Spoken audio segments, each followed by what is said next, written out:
Hello dear student, मजा में आशो बधा। केमिस्ट्री नो આજનો આપણો લેક્ચર દ્રાવણ ચેપ્ટરમાં આગળ વધીએ તો છેલ્લે આપણે લેક્ચર નંબર 10 જોયેલો, બરાબર। અને એની અંદર આપણે ઠાર બિંદુ અવનયન, ઉત્કલન બિંદુ ઉન્નયન એટલે કે ડેલ્ટા ટીબી અને કેબી વચ્ચેનો સંબંધ, ડેલ્ટા ટીએફ અને કેએફ વચ્ચેનો સંબંધ ના સમીકરણ આપણે તારવેલા અને તમે બધાએ સ્ટડી કરેલા હશે, બરાબર। એમાં ડેલ્ટા ટીબી અને ડેલ્ટા ટીએફ એ મોલર સાંદ્રતાના સમપ્રમાણમાં કઈ રીતના હોય એ પણ ગ્રાફ દ્વારા આપણે એક્સપ્લેન કરેલું હતું, એક્સ્ટ્રા પોઈન્ટ ઓફ વ્યૂ તમારે સમજવા માટે। તો હવે આપણે જે આ કેએફ અને કેબી ભણેલા, કેબી એટલે મોલલ ઉન્નયન અચળાંક એટલે મોલલ એલિવેશન કોન્સ્ટન્ટ, જે ઇબુલિયોસ્કોપિક કોન્સ્ટન્ટ તરીકે ઓળખાય, અને કેએફ એટલે મોલલ ડિપ્રેશન કોન્સ્ટન્ટ એટલે કે મોલલ અવનયન અચળાંક, જે ક્રાયોસ્કોપી કોન્સ્ટન્ટ તરીકે ઓળખાય। આ કેબી અને કેએફ હકીકતે કઈ રીતના મેળવવામાં આવતા હોય, કઈ પદ્ધતિથી, બરાબર। તો એના ફોર્મ્યુલા આપણે સ્ટડી કરીશું અને દરેક ફોર્મ્યુલાનો પેરામીટર સમજીશું।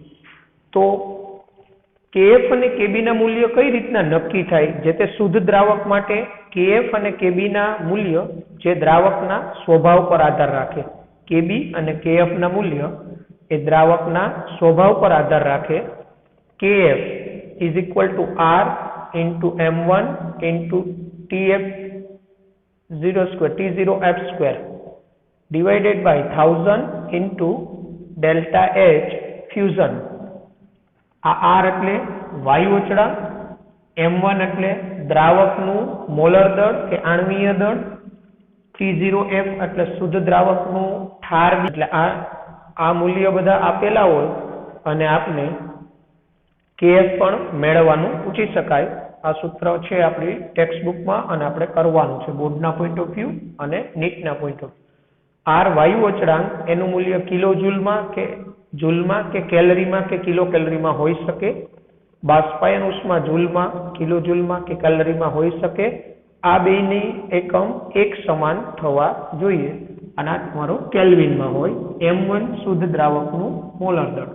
એ જ રીતે કેબીમાં ફક્ત ફેર એટલો, અહીંયા T0F ની જગ્યાએ T0B આવી જાય, અહીંયા ગલન એન્થાલ્પીની જગ્યાએ અહીંયા બાષ્પાયન એન્થાલ્પી આવી જાય, એટલે કેએફ ત્યારે અહીંયા ફ્યુઝન એટલે ગલન એન્થાલ્પી લેવાનું અને અહીંયા ડેલ્ટા વેપોરાઇઝેશન બાષ્પાયન એન્થાલ્પી, એટલે R into M1 T0B square upon 1000 into delta vaporization H।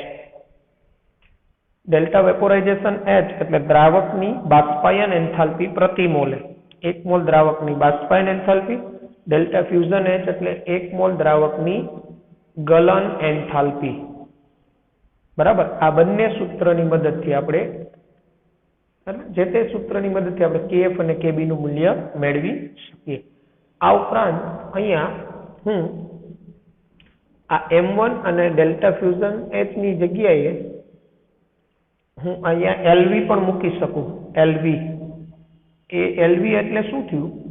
LV એટલે પ્રતિ ગ્રામ દ્રાવકની બાષ્પાયન ઉષ્મા, પ્રતિ ગ્રામ દ્રાવકની બાષ્પાયન ઉષ્મા। એટલે આ રીતને કેબી નું સૂત્ર બની શકે, KB into R TB 0 square upon 1000 into LV। LV એને ફૂલ ફોર્મમાં કહેવાય latent heat of વેપોરાઇઝેશન।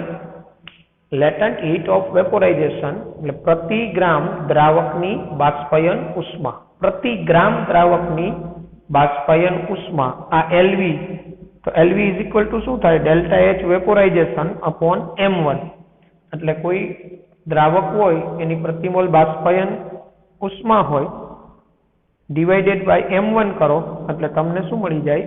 LV। M1 છે એ શુદ્ધ દ્રાવકનું આણ્વીય દળ કહેવાય। એવી જ રીતે KF માટે પણ અહીંયા M1 અને ડેલ્ટા ફ્યુઝન H દૂર કરી ત્યાં તમે LF મૂકી શકો। LF એટલે શું? લેટન્ટ હીટ फ्यूजन पर ग्राम ऑफ सॉल्वंट એટલે પ્રતિ ગ્રામ દ્રાવકની ગલન ઉષ્મા પ્રતિ ગ્રામ દ્રાવકની ગલન ઉષ્મા એને LF કહેવાય અને LF ઇઝ ઇક્વલ ટુ પણ આ રીતના થાય delta H fusion upon M1 delta H fusion upon M1 એટલે અહીંયા M1 અપ હોય ડેલ્ટા H ફ્યુઝન ડાઉન હોય તો 1 અપોન LF થઈ જાય બરાબર એટલે LF એટલે આ રીતે delta H fusion upon M1 અહીંયા આપણું શું હોય M1 divided by delta H fusion M1 divided by delta H fusion હોય એટલે અહીંયા આપણે 1 અપોન LF લખાય LF latent heat fusion for gram solvent એટલે પ્રતિ ગ્રામ દ્રાવકની ગલન ઉષ્મા એટલે દાખલાની રકમ આપેલી હોય એમાં પ્રતિ ગ્રામ દ્રાવકની ગલન ઉષ્મા આપેલી હોય પ્રતિ ગ્રામ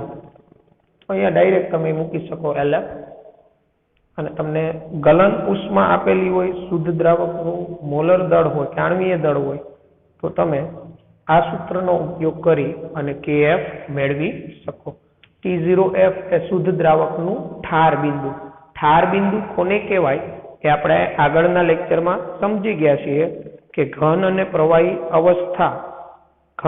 પ્રવાહી અવસ્થા બંનેની બાષ્પ દબાણ સમાન થાય ત્યારે જે તાપમાન એ ઠાર બિંદુ કહેવાય જે તેનું અથવા ઘન અને પ્રવાહી અવસ્થા સંતુલનમાં હોય ત્યારે જે તાપમાન એ તાપમાનને ઠાર બિંદુ કહેવાય જે તે દ્રાવકનું કે દ્રાવણનું તો આ રીતે આપણે KF અને KB મેળવી શકીએ હવે આ KB અને KF ના આ સૂત્ર આધારિત જે છે એક એક્ઝામ્પલ આપણે જોઈ લઈએ એટલે આપણે ખ્યાલ આવી જાય ઓકે ફોર્મ્યુલા યાદ રાખવાના છે એ સાબિતી એની કઈ રીતના આવેલી છે એની કોઈ જરૂર નથી તમારે ડાયરેક્ટ ફોર્મ્યુલા યાદ રાખવાના ઓકે તો લખી લેવાનું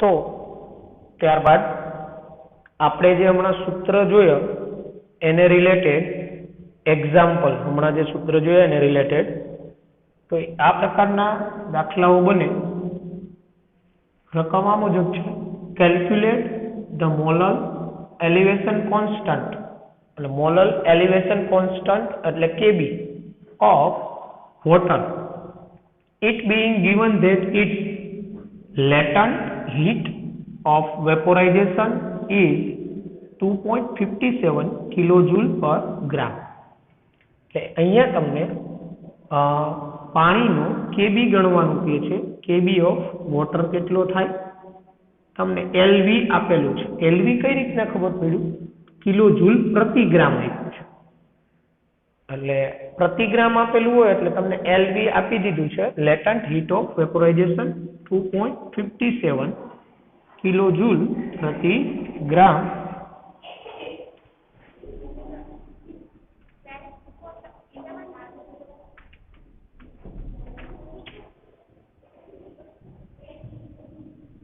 અને LV 2.7 કિલોજૂલ પ્રતિ ગ્રામ મોલર એલિવેશન કોન્સ્ટન્ટ KB મેળવવાનું છે તો અને R અહીંયા R શું લઈ શકાય તો આ અહીંયા કિલોજૂલમાં છે R નું મૂલ્ય કિલોજૂલમાં 8.314 ગુણાકારમાં 10⁻³ આ કિલોજૂલમાં થાય R અને બસ T0B તો T0B એટલે પાણીનું ઉત્કલન બિંદુ શુદ્ધ પાણીનું તો T0B અહીંયા તમારું કેટલું લેવાય T0B અહીંયા 373 કેલ્વિન લેવાય T0B એટલે શુદ્ધ પાણીનું ઉત્કલન બિંદુ તો આપણે KB નું આ સૂત્ર ભણી ગયા હતા KB બરાબર R into T0B square divided 1000 into LV તો આપને R કેટલો થાય 8.314 ગુણાકારમાં 10⁻³ T0B આપણું કેટલું છે તો 373 કેલ્વિન T0B એટલે શુદ્ધ દ્રાવકનું ઉત્કલન બિંદુ દ્રાવક અહીં તમારું પાણી છે એનો સ્ક્વેર ડિવાઇડેડ બાય અહીંયા 1000 એટલે 10 ની 3 LV 2.57 જે આપને આપેલું છે. હવે આનું સાદુરૂપ તમે આપો બરાબર 8.314 373 નો વર્ગ તો અહીંયા આનું સાદુરૂપ આપો એટલે 0.512 તમારો જવાબ આવે અને એકમ તમારો થાય કેલ્વિન કિલોજૂલ પ્રતિ mole. Kelvin to kilojoule into mole inverse આ તમારો એકમ થાય. ઓકે, તો પછીનો એવો જ દાખલો latent heat of fusion of ice is એટલે LF આપી દીધો છે 1436.3 કેલરી પ્રતિ મોલ. એટલે આઈસ હોય એનો લેટન્ટ હીટ ઓફ ફ્યુઝન આપી દીધો છે પ્રતિ mall. Calculate the molar depression constant of water. Molar depression constant of water એટલે KF. તો અહીંયા TF T0F શું થાય તો તમારું શુદ્ધ દ્રાવક પાણી હોય તો એનું ઠાર બિંદુ 0 અંશ સેલ્સિયસ એટલે 273 કેલ્વિન થાય. ઠાર બિંદુ શુદ્ધ દ્રાવક પાણી તમારું હોય તો એનું ઠાર બિંદુ 273 કેલ્વિન થાય. તો અહીંયા તમને આ 1436.3 કેલરી ઇન્ટુ મોલ ઇનવર્સ આપેલું છે. અહીંયા મોલર દર શુદ્ધ દ્રાવકનું કેટલું થાય 18 ગ્રામ પ્રતિ મોલ. 18 ગ્રામ પ્રતિ મોલ શુદ્ધ દ્રાવકનું મોલર દર. તો હવે આપણે અહીંયા સૂત્ર KB બરાબર આ શીખી ગયા R into T0F² upon 1000 into LF. Yes, અહીંયા કેલરી પ્રતિ મોલ છે એટલે અહીંયા તમારે M1 બરાબર. એટલે અહીંયા તમારું લેટન્ટ હીટ ઓફ ફ્યુઝન આપેલું છે અહીંયા M1 ડિવાઇડેડ બાય ડેલ્ટા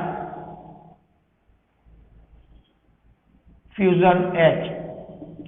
તો ડેલ્ટા ફ્યુઝન H અહીંયા તમને કેલરી પ્રતિ મોલ આપેલું છે એટલે M1 અને ડેલ્ટા ફ્યુઝન H બંને લેવાનું.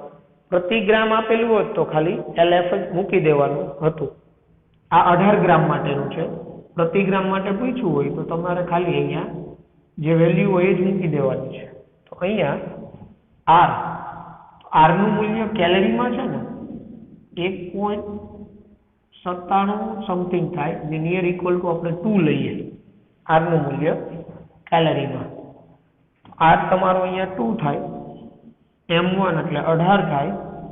T0F² એટલે 273 નો વર્ગ થાય ડિવાઇડેડ બાય અહીંયા 10⁻³ અને પેલી પ્રતિ મોલ ઉષ્મા 1436.3 થયું.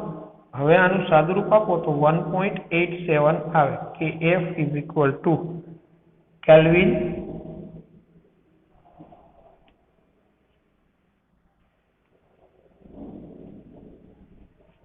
આનો એકમ kelvin into kilogram into mole inverse.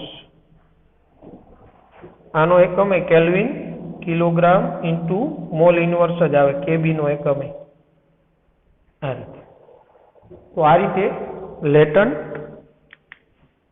Heat of fusion અને લેટન્ટ હીટ ઓફ વેપોરાઇઝેશન પ્રતિ ગ્રામ આપેલું હોય તો એ ડાયરેક્ટ LV જ લઈ લેવાનું બાષ્પાયન માટે LF માટે. પ્રતિ મોલ આપ્યું હોય તો M1 અપોન આ એની ફ્યુઝન એન્થાલ્પી કે બાષ્પાયન એન્થાલ્પી લેવાની.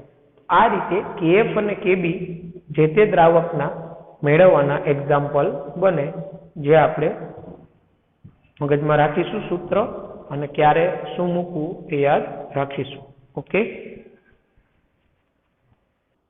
તો આ એક મહત્વના મુદ્દાઓ કન્સેપ્ટ્યુઅલ આપણે સમજવાના છે. મહત્વના મુદ્દાઓ જે આપણે ઠાર બિંદુ, અવનયન, ઉત્કલન બિંદુ, ઉન્નયન જે આપણે સ્ટડી કરેલી, તો એનું અનુપ્રયોગો શું, એની એપ્લિકેશન શું, તો એ આપણે સમજવાનું છે. સમજતા જઈએ. આપણે ઓબ્ઝર્વ પણ કરેલું હશે. તો ઠાર બિંદુ અવનયનના અનુપ્રયોગ ડેલ્ટા TF ના એપ્લિકેશન શું? તો ઇન મેકિંગ એન્ટીફ્રીઝ સોલ્યુશન, એન્ટીફ્રીઝ સોલ્યુશન બનાવવામાં, એટલે પ્રતિહિમ દ્રાવણ બનાવવા માટે. પ્રતિહિમ દ્રાવણ એટલે અતિશય નીચા તાપમાને થીજતું દ્રાવણ. અતિશય નીચા તાપમાને થીજતું દ્રાવણ બનાવવા માટે ઠાર બિંદુ અવનયન ઉપયોગી. એનો કન્સેપ્ટ કઈ રીતના?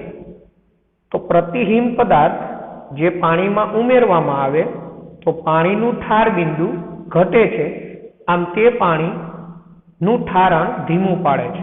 એટલે પ્રતિહિમ પદાર્થ હોય, આપને ખબર હોય તો પાણીનું ઠાર બિંદુ 0°C છે. હવે આપણે 0°C થી પણ પાણીનું ઠાર બિંદુ ઘટાડવું હોય તો એમાં આવા પ્રતિહિમ પદાર્થ ઉમેરવામાં આવે, એન્ટીફ્રીઝ કહેવાય. પ્રતિહિમ પદાર્થ એમાં ઉમેરીએ એટલે પાણીનું ઠાર બિંદુ 0°C કરતા ઘટી જાય, એટલે માઇનસમાં જતું રહે. બરાબર? તો આવું પાણીનું ઠાર બિંદુ ઘટાડીને એનો ફાયદો ક્યાં લઈ શકાય? તો અને આવું ઉદાહરણ તો ઇથિલિન ગ્લાયકોલ. ઇથિલિન ગ્લાયકોલ જે પ્રતિહિમ પદાર્થ છે એને પાણીમાં ઉમેરવામાં આવે તો પાણીનું ઠાર બિંદુ 0°C કરતા ઘટે. પાણીનું ઠાર બિંદુ 0°C કરતા ઘટી જાય. આનો લાભ ક્યાં લેવામાં આવે? તો આપને બધાને ખબર હોય તો ઠંડા પ્રદેશમાં કારના રેડિએટરમાં રહેલ પાણી -1°C તાપમાનમાં થીજી જાય અથવા 0°C તાપમાને થીજી જાય તો શું થાય? હવે કારના રેડિએટરમાં જે પાણી છે એનું ઠાર બિંદુ, પ્યોર પાણી હોય, શુદ્ધ પાણી, તો એનું ઠાર બિંદુ 0°C હોય. તો ઠંડા પ્રદેશો હોય એમાં તો 0°C તાપમાન થતા તો કઈ વાર ન લાગે. તો આપણે એ પાણીને થીજતું અટકાવવું હોય, જામતું અટકાવવું હોય, અથવા એમ કહેવાય બરફ બનતા અટકાવવું હોય 0°C, તો આપણે 0°C કરતા તાપમાન એ પાણીનું નીચું લઈ જવું પડે કે જ્યારે એ થીજે. તો એ પાણીમાં શું ઉમેરી દેવામાં આવે? Ethylene glycol. મતલબ એ પાણી શુદ્ધ દ્રાવક હતું, એમાં ઇથિલિન ગ્લાયકોલ ઉમેરી દીધો દ્રાવ્ય, એટલે હવે જે દ્રાવણ તૈયાર થયું એનું બાષ્પ દબાણ ઘટે. એ જે બાષ્પ દબાણમાં ઘટાડો થાય એને લીધે હવે એનું ઠાર બિંદુ ઘટે. હવે એનું ઠાર બિંદુ ઘટે એટલે હવે એ ઇથિલિન ગ્લાયકોલ પ્લસ પાણીનું જે મિશ્રણ છે એ હવે -1°C માઇનસમાં તાપમાન જતું રહે ને અમુક સુધી, ત્યારે પણ ન થીજે. તો પરિણામે કારની જે રેડિએટરનું પાણી છે એ થીજીતું અટકી જાય હિમ પ્રદેશમાં. બરાબર? તો એનું કારણ શું? તો ઇથિલિન ગ્લાયકોલ પાણીમાં ઉમેરવામાં આવે તો એના ઠાર બિંદુમાં ઘટાડો થાય, એટલે એનું ઠાર બિંદુ અવનયન. બરાબર? ઠાર બિંદુમાં ઘટાડો થાય જેથી પાણી છે -1°C તાપમાન થાય તો પણ થીજતું નથી, અથવા 0°C થી નીચા તાપમાને પણ થીજતું નથી. તો જો ઠંડા પ્રદેશમાં કારના રેડિએટરમાં રહેલ પાણી -1°C તાપમાનમાં થીજી જાય કે 0°C થીજી જાય, આમ આ પાણીમાં ઇથિલિન ગ્લાયકોલ ઉમેરવાથી પાણીનું ઠાર બિંદુ ઘટે છે. શુદ્ધ પાણીનું ઠાર બિંદુ 0°C છે. તેથી 0°C થી નીચા તાપમાને પણ 0°C થી નીચા તાપમાને પણ પાણી થીજતું નથી. બરાબર? એટલે કાર છે એનું રેડિએટરનું પાણી છે એ લિક્વિડ ફોર્મમાં જ રહી શકે. આવી જ રીતે ઉનાળામાં પાણીનું ઉત્કલન બિંદુ ઊંચું લઈ જવા માટે પણ તેમાં ઇથિલિન ગ્લાયકોલ ઉમેરવામાં આવે. આવી જ રીતના ખૂબ જ તાપ પડતો હોય, બરાબર, તો ત્યાં તો પાણી છે ઝડપથી ઉકળવા માંડે, તો પાણીનું ઉત્કલન બિંદુ 100°C. બરાબર? તો એ પાણીનું ઉત્કલન બિંદુ 100°C થી વધારવું હોય તો પણ પાણીમાં તમે ઇથિલિન ગ્લાયકોલ ઉમેરી દો તો એ જે ઇથિલિન ગ્લાયકોલ પ્લસ પાણી થયું તો એ દ્રાવણનું બાષ્પ દબાણમાં શું થયો? ઘટાડો. હવે એ બાષ્પ દબાણનો ઘટાડો થયો, હવે બાહ્ય દબાણ જેટલું કરવા માટે તમારે વધુ તાપમાન આપવું પડે, એટલે ઉત્કલન બિંદુ વધી જાય એટલે શુદ્ધ પાણી 100 °C તાપમાને ઉકળે, પણ પાણી પ્લસ ઇથિલિન ગ્લાયકોલ થઈ જાય તો એના ઉત્કલન બિંદુમાં વધારો કરી શકાય. એટલે કહેવાનો મતલબ ઊંચા તાપમાને પાણી ઉકળી શકે. બરાબર. આવી જ રીતે તમે જોતા હોય તો ઠંડા પ્રદેશો હોય, હિલ સ્ટેશનો હોય, ત્યાં શિયાળામાં કેમ તમે જોશો તો રસ્તાઓ ઉપર બરફના થર જામી જાય. તો રસ્તા પરના બરફને પીગાળવા માટે પણ આ ઠાર બિંદુ અવનયન જે છે એ ઉપયોગી. ઠાર બિંદુ આપણે ઘટાડી શકીએ. કઈ રીતના? તો શિયાળામાં અમુક પહાડી પ્રદેશોમાં રસ્તા પર બરફ જામી જાય, બરફના થર રસ્તા પર જામી જાય, ત્યારે આ રસ્તા પર સોડિયમ ક્લોરાઇડ, કોમન સોલ્ટ કહીએ આપણે કે રોક સોલ્ટ, NaCl, સોડિયમ ક્લોરાઇડ અથવા કેલ્શિયમ ક્લોરાઇડ રસ્તા પર પાથરવામાં આવે. હવે સોડિયમ ક્લોરાઇડ, કેલ્શિયમ ક્લોરાઇડ એ રસ્તા પર પાથરવામાં આવે તો એનાથી બરફ છે ને, બરફ એ પીગળી જાય. શા માટે? તો બરફ અને NaCl નું મિશ્રણ થાય ને, તો એ મિશ્રણનું ઠાર બિંદુ -21°C છે, -21°C કે બરફ અને કેલ્શિયમ ક્લોરાઇડ નું મિશ્રણ છે ને એનું ઠાર બિંદુ -55°C છે.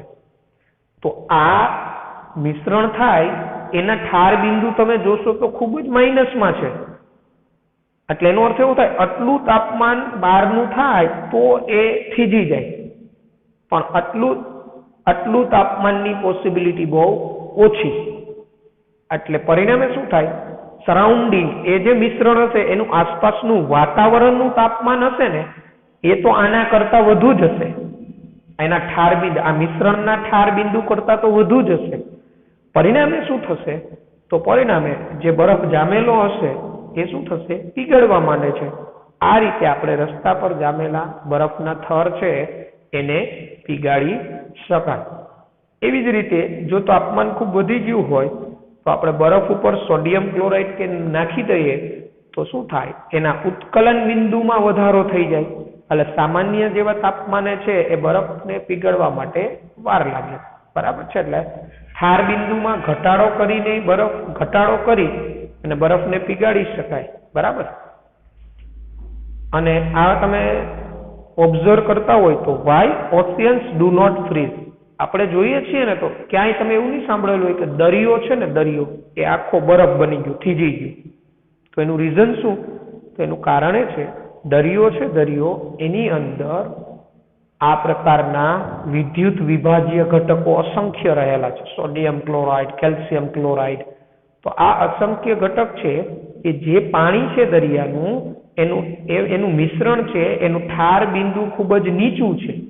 એટલે એનું ઠાર બિંદુ માઇનસમાં હોય અતિશય, અને એટલું તાપમાન ન થતું હોય કે જેથી એ થીજી શકે.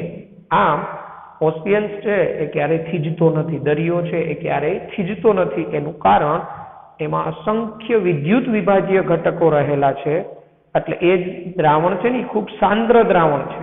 દરિયાનું પાણી છે ખૂબ સાંદ્ર દ્રાવણ છે, એટલે એનું ઠાર બિંદુ ખૂબ જ નીચું હોય, અને એટલું તાપમાન નીચું બાહ્યનું ન થતું હોય ક્યારેય કે જેથી એ થીજી શકે. ઓકે. એટલે ઓશિયન્સ ડુ નોટ ફ્રીઝ. એટલે આ કન્સેપ્ટ આપણે સમજવા જેવા, આ મહત્વના મુદ્દા જે આપણે યાદ રાખીશું. ટેક્સ્ટબુકમાં આનો અનુપ્રયોગ નથી આપેલા, પણ આપણે મગજમાં રાખીશું. આપણે MCQ સોલ્વ કરતા હોઈએ ત્યાં આપણે ઉપયોગી થશે. ઓકે.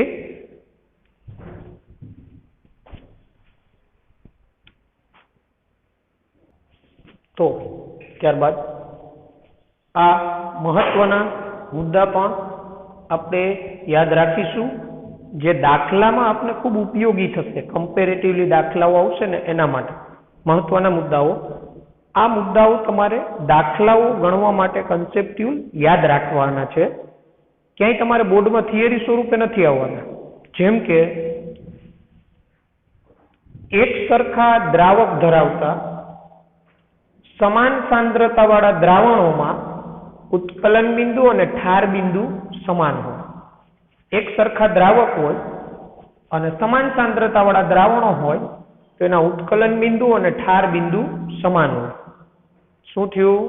એક સમાન દ્રાવક, સમાન સાંદ્રતાવાળા દ્રાવણ, દ્રાવકે સરખા અને દ્રાવણની સાંદ્રતા પણ સમાન, એટલે બે દ્રાવણની મોલાલિટી પણ સમાન.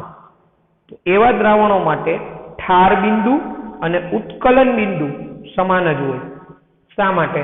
તો અહીંયા જો હિન્ટ આપી છે. બે જુદા જુદા દ્રાવણોમાં સમાન દ્રાવક હોય તો બંને દ્રાવણના કેબી સમાન બને. જો બેના દ્રાવક સમાન હોય ને તો બેના કેબી મોલલ ઉન્નયન અચળાંક સમાન હોય બેનો, એટલે KB1 = KB2 હોય. હવે સાંદ્રતા પણ સમાન હોય તો સાંદ્રતા પણ સમાન છે તો M1 = M2 થાય, એટલે કે બેની મોલાલિટી સમાન હોય. તો ΔTB = KB × M સૂત્ર અનુસાર, આ સૂત્ર વિદ્યુત અવિભાજ્ય ઘટક હોય ને એના માટે લાગુ પડે.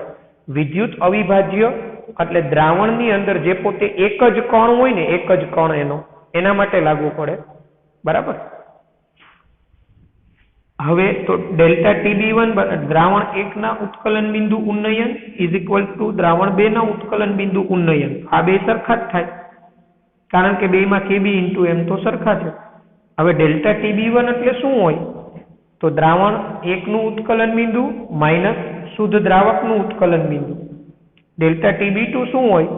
દ્રાવણ 2 નું ઉત્કલન બિંદુ માઇનસ શુદ્ધ દ્રાવકનું ઉત્કલન બિંદુ. તો આ બે તો જશે કારણ કે સરખા હોય. આમ દ્રાવણ 1 નું ઉત્કલન બિંદુ બરાબર દ્રાવણ 2 નું ઉત્કલન બિંદુ થાય. દ્રાવક સમાન, સાંદ્રતા સમાન, તો એ બે દ્રાવણના ઉત્કલન બિંદુ કે ઠાર બિંદુ સમાન હોય. સેમ આ જ કન્સેપ્ટ જે છે એ ઠાર બિંદુ માટે પણ લાગુ પાડી શકાય. અહીંયા F આવી જશે. સેમ આ જ કન્સેપ્ટ ઠાર બિંદુ માટે પણ લાગુ પાડી શકાય. ઠાર બિંદુમાં અહીંયા KF1 = KF2 થઈ જાય. ટૂંકમાં બંને દ્રાવણના દ્રાવક સમાન હોય ને એટલે બંનેના KF સમાન હોય. હવે એક આ પોઈન્ટ, એક સરખા દ્રાવક હોય પરંતુ જુદી જુદી સાંદ્રતા ધરાવતા દ્રાવણો માટે ઉત્કલન બિંદુ અને ઠાર બિંદુ આ નીચે મુજબ મેળવી શકાય. એટલે દાખલામાં તમને આપેલા હોય કમ્પેરેટિવલી, બેમાં દ્રાવક સમાન હોય પણ બેની સાંદ્રતા જુદી જુદી હોય તો ત્યારે તમારે કોઈનું ઠાર બિંદુ અવનયન કે ઉત્કલન બિંદુ ઉન્નયન મેળવવાનું કહે, એકના આપેલા હોય બીજા માટે, તો શું કરવાનું? તો જો ΔTB1 = KB1 × M1 થાય અને ΔTB2 = KB2 × M2 થાય. હવે શું અહીંયા સાંદ્રતા જુદી જુદી. હવે દ્રાવક સમાન હોય ને, સમાન દ્રાવક હોવાથી આ KB1 ને KB2 તો સમાન જ થાય. દ્રાવક સમાન તો એના મોલલ ઉન્નયન અચળાંક સમાન, એટલે અહીંયા દ્રાવક સમાન છે પણ સાંદ્રતા જુદી જુદી છે. તો KB1 = KB2 થાય. તો આવું કહી શકાય ને, ΔTB1 / M = ΔTB2 / M. બરાબર. એટલે શું થાય? બંને દ્રાવણની સાંદ્રતા આપી દીધી હોય, મોલાલિટી. કોઈ એકના ઠાર બિંદુ એકનું ઉત્કલન બિંદુ ઉન્નયન આપેલું હોય તો બીજાનું ઉત્કલન બિંદુ ઉન્નયન મેળવી શકાય. આ સૂત્ર ક્યારે? તો બંને ઘટક છે વિદ્યુત અવિભાજ્ય હોય તેમ લઈ. બંને ઘટક વિદ્યુત અવિભાજ્ય એટલે દ્રાવણમાં છે જેનું વિભાજન ન થતું હોય, એટલે દ્રાવણમાં એનો કણ છે ઘટક એક જ લેવામાં આવે. ઘટક જેને I તરીકે આપણે દર્શાવશું, જે એક જ લેવાય, જેનું વિદ્યુત વિભાજન ન થતું હોય દ્રાવણની અંદર, એ વિદ્યુત અવિભાજ્ય કહેવાય. જેના આયનો છૂટા ન પડતા હોય એવા દ્રાવણો, જેમ કે ગ્લુકોઝ સુક્રોઝ, ફ્રુક્ટોઝ સુક્રોઝ, બરાબર, યુરિયા ગ્લુકોઝ, આવા જે દ્રાવણો હોય એના માટે. પરંતુ અને સેમ આ જ નિયમ ઠાર બિંદુ માટે લાગુ પાડી શકાય. અહીંયા F આવી જાય, B ની જગ્યાએ F. હવે તો કે જ્યારે બંને દ્રાવણ જુદા જુદા વિદ્યુત વિભાજ્ય દ્રાવ્ય ધરાવતા હોય, બંને દ્રાવણ હોય બેમાં વિદ્યુત વિભાજ્ય જુદા જુદા હોય એટલે ઘટક બેમાં જુદા જુદા હોય, ત્યારે શું કરવાનું? દ્રાવક સમાન હોય પણ બેમાં વિદ્યુત વિભાજ્ય ઘટક જુદા જુદા. વિદ્યુત વિભાજ્ય એટલે એવા ઘટક કે જેનું દ્રાવણમાં આયનીકરણ થાય છે. તો દ્રાવણમાં જેના આયનો છૂટા પડે તો એના કેટલા કણો છૂટા પડ્યા એ ઘટકના, એ ધ્યાનમાં લેવા પડે.